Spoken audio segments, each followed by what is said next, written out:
विश्व भारती कला क्रीडा संघ यांच्यातर्फे श्री स्वामी समर्थ मंदिर निंगापूर गल्ली खानापूर येथे शनिवार दिनांक 8 मार्च 2025 रोजी महिला दिन साजरा करण्यात आला। विश्व भारती कला क्रीडा संघटनेच्या माध्यमातून गंगवाळी गावकर यांच्या शेतामध्ये जाऊन विटा मारण्याच्या ठिकाणी जाऊन जनजागृती करण्यात आली। महिला दिना दिवशी खानापूर तालुक्यातील खेडोपाडी शेतकऱ्यांच्या शेती व्यवसायाच्या कामात व्यस्त असलेल्या महिलांच्या प्रेम पोहोचून महिला दिनाची माहिती सांगण्यात आली। महिलांचा अधिकार महिलांना मिळाला पाहिजे। महिला ईश्वर शक्तीचा आविष्कार। महिला एकत्रित येऊन सरकारी मातृभाषा शाळा टिकल्या पाहिजेत, वाचल्या पाहिजेत व आपली लहान मुले शारीरिक आणि मानसिक दृष्ट्या सशक्त राहण्यासाठी योग, कला, क्रीडा विविध स्पर्धांची आवड झाली पाहिजे। याविषयी मान्यवरांनी आपल्या भाषणातून प्रबोधन केले आहे। किंवा भट्टी लावणे ह्या कामानिमित्त लोक कार्यरत आहेत। महिला दिन जनजागृती आणि जागतिक महिला दिनचा अर्थ की या दिवशी पुऱ्या जगाला प्रश्न पडला की महिलांना अधिकार नाही आहे आणि कुठंतरी महिलांना पुढे घेऊन जायचा असा प्रश्न पडला।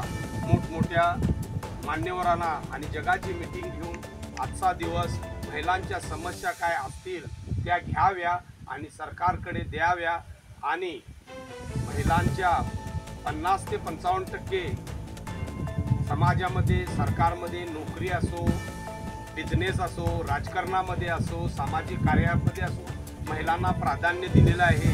आणि आज महिला पुढे येऊन काहीतरी करावं, शिक्षण करावं, खेळ करावं म्हणून विश्व भारती कला क्रीडा संघटना अहोरात्र जंगल-दुर्गम भागामध्ये कार्यरत आहे। या महिला दिनानिमित्त नृत्यांगना अभिनेत्री रिया पाटील यांना आमंत्रित करण्यात आले होते।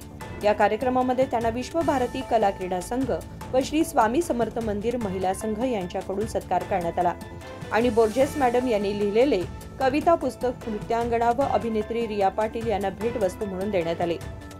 या महिला दिनानिमित्त विश्व कला क्रीडा संघाचे अध्यक्ष अनिल देसाई, आलेन बोर्जेस मॅडम, के पाटील, गलगुंजी आणि अनिता खांडेकर, रमाका हनबर मॅडम, परशुराम कलापा पाटील, माजी सैनिक यांनी आपले विचार व्यक्त केले।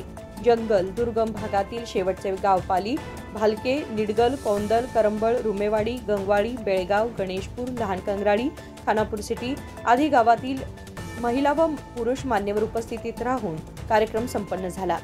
दुर्गम भागातील, तळागाळातील, जंगल भागातील आणि सिटी लेवलच्या महिला आपला किमती वेळ देऊन या जागतिक महिला दिनाच्या कार्यक्रमाला आपला किमती मौल्यवान वेळ देऊन उपस्थितीत राहिल्याबद्दल आणि विचारांची देवाणघेवाण समजून घेण्याबद्दल असे विश्व भारती कला क्रीडा संघटनेचे संस्थापक अध्यक्ष अनिल देसाईंनी आभार व्यक्त केले। Mahadev Pawar, daily news, Belgaum.